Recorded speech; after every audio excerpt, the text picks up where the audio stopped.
Did you know that 89% of dog owners think their furry friends can understand complete sentences? Spoiler alert, they can't. But hey, don't feel bad. We've all been guilty of talking to our dogs like they're tiny humans in fur coats. Listen up, dog parents. Today, we're diving deep into the world of doggy communication, and trust me, you'll want to stick around for this one. We're about to bust some major myths and fix those cringe-worthy mistakes that make our four-legged friends go, "Seriously, human? What are you trying to say?" You see, our pups are like furry aliens trying to make sense of our weird human ways, while we're over here completely misreading their signals. It's like we're speaking French and they're barking in Japanese. But don't worry, I've got your back. After working with hundreds of dogs and their sometimes clueless humans, no offense, I've identified the top 5 communication blunders that make our dogs facepaw in disappointment. These aren't just any random mistakes. These are the communication fails I see every single day at the dog park, on the streets, and yes, even in my own home. Nobody's perfect, right? These mix-ups aren't just amusing. They're actually creating a real disconnect between you and your furry best friend. So, grab your favorite snack, and maybe toss one to your pup too. Get comfy, and prepare to have your mind blown. We're about to transform the way you chat with your canine companion. First mistake, the baby talk trap. Who's a good boy? Who's the bestest, most adorable little pupper-wupper in the whole wide world? Sound familiar? While your dog might wag their tail at your high-pitched cooing, here's the shocking truth. You're actually confusing the heck out of them.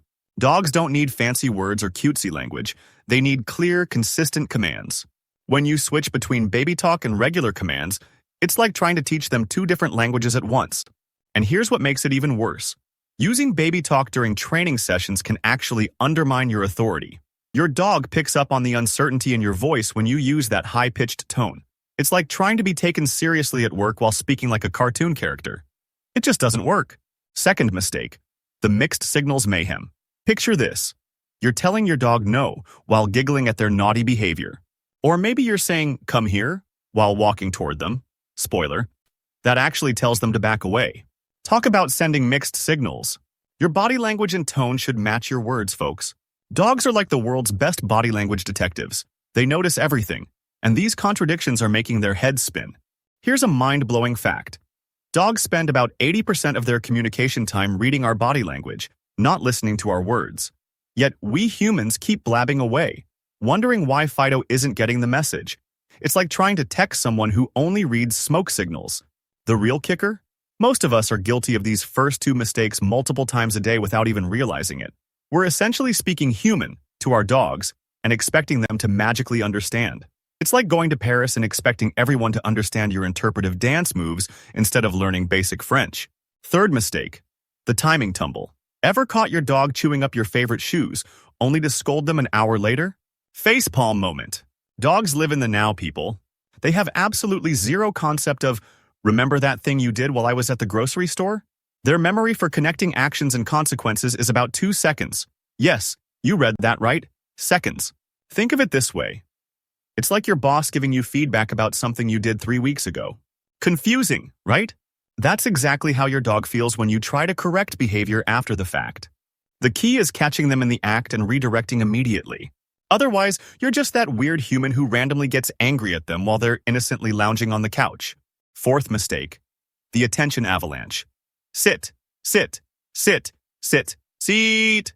Oh boy, we've all been there, repeating commands like a broken record while our dogs stare at us like we're speaking Klingon. Here's the truth bomb. Every time you repeat a command, you're actually teaching your dog to ignore the first and second and third time you say it. You're basically training them to wait for the finale of your command symphony. Think about it. If someone kept repeating your name with increasing intensity, wouldn't you eventually be like, "What?" That's exactly what's happening with your dog. They learn that the first few commands are just warm-ups, and the real deal comes when you're about to explode with frustration. Want to know the real secret? Say it once, mean it, and follow through. Boom! Your dog will start taking you seriously from the get-go. Fifth mistake, the punishment predicament. This is the big one, folks. The mistake that can seriously damage your relationship with your furry friend. Too many people focus on punishing bad behavior instead of rewarding the good stuff. It's like having a boss who only notices when you mess up, never when you're crushing it at your job. Let me drop some science on you. Dogs are about 40% more likely to repeat behaviors that get rewarded than they are to stop behaviors that get punished. Mind-blowing, right? Yet we keep focusing on the negative, wondering why our dogs seem anxious or hesitant around us. Here's the real game changer.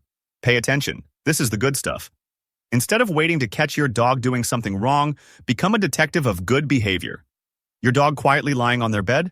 Jackpot. Walking nicely on the leash for 2 seconds? Celebration time.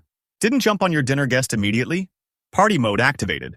This shift in mindset is absolutely transformational. It's like flipping a switch in your relationship with your dog. Suddenly, they're not just trying to avoid getting in trouble. They're actively trying to figure out what makes you happy. And isn't that what we all want? A dog who's excited to work with us, not afraid of messing up? Think about it. Would you rather work for a boss who screams when you make mistakes, or one who celebrates your victories and guides you through your learning process? Your dog feels the same way. Now that we've uncovered these communication catastrophes, let's wrap this up with some pawsome news. Fixing these mistakes is totally doable. Remember, your dog isn't trying to drive you crazy, even though it might feel that way sometimes.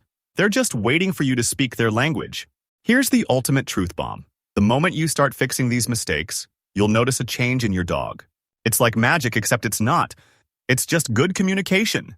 You'll start seeing those aha moments in your dog's eyes when they finally understand what you want. And trust me, there's nothing more satisfying than having a dog who looks at you like you're finally speaking their language. And hey, speaking of transformations, I want to hear about yours. Drop a comment below sharing your biggest oops moment in dog communication. We've all been there, and sharing these stories helps everyone learn. Plus, they're usually hilarious. Remember, every day is a new chance to strengthen your bond with your four-legged friend. Now get out there and start speaking dog.